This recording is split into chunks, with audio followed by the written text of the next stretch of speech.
Sand Babies. They had never been to the seaside before, so you can imagine how pleased they were when Mr. Merryweather said, "I think we will go to the sea this summer. It will do the children good." They all began to jump about and get very excited, all except John. John had heard about the sea, but he didn't quite believe it. So he said to his father, "Will you go to the sea? Do you really see the sea?" All the other children laughed, and Mary, the eldest, who knew everything, said, "Silly, of course you do." John kept his eyes on his father and said, "Do you really?" And his father said, "Yes, old boy, you do." Then John gave a great sigh of happiness and said, "I thought perhaps you did." And he walked round and round the garden singing, "I'm going to see the sea." Mary went off with her mother to talk about what sort of clothes they would all want. Mary was 10, and when you are 10 and the eldest, almost everything depends upon you. John was 3 and the youngest, and sometimes Mary was not quite sure whether she was John's mother or not. If you could have 2 mothers, then she was one of them. "The great question," said Mr. Merryweather next day, "is where shall we go?" John looked at him as if he could hardly believe. "I thought we were going to the sea," he said, almost crying.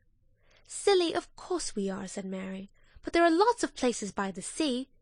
Let's go to a place where there are heaps of lovely shells." "And sand," said Margaret. "And rocks," said Joan. "And pools." "Shells, sand, rocks, pools," wrote Mr. Merryweather on his cuff. "Anything else?" John tried to speak once or twice, but nothing happened.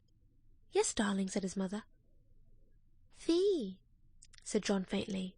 "And sea," wrote Mr. Merryweather. "And what do you want, Stephen?" Stephen was 4. He thought a good deal, but never said anything, so if it hadn't been for Joan, nobody would ever have known what he wanted. "Stephen wants the same as me, don't you, Stephen?"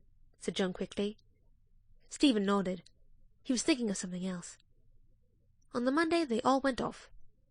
As soon as they got out at the station, Mr. Merryweather said, "I can smell the sea," and Mary said, "So can I," but she couldn't really. John very nearly cried again, because he thought the sea was something you saw, not just something you smelt. But Mary told him that tomorrow after breakfast he would really see it. Wouldn't he, Mother? And Mrs. Merryweather said yes, it was too late now, better wait till tomorrow. So they waited till tomorrow. As soon as they had finished breakfast, and they were all too excited to eat much, except Stephen, who could think just as well whether he was eating or whether he wasn't, Mary took them out.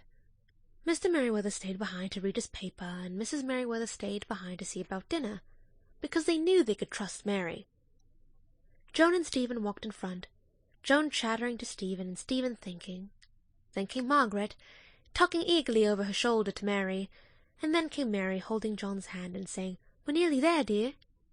Suddenly they turned the corner, and there they were. Mary said proudly, "There, darling, there's the sea." Margaret said, "Isn't it lovely?" Joan said, "Oh, look, Stephen." Stephen said nothing, of course. And John opened his mouth to say something, turned very red, and burst into tears. They were all very sorry for John, except Stephen, who was thinking of something else. The worst of it was that none of them knew what was the matter with him. Had he had too much breakfast? Or too little? Was he tired? Would he like Margaret to take him back? John couldn't tell them.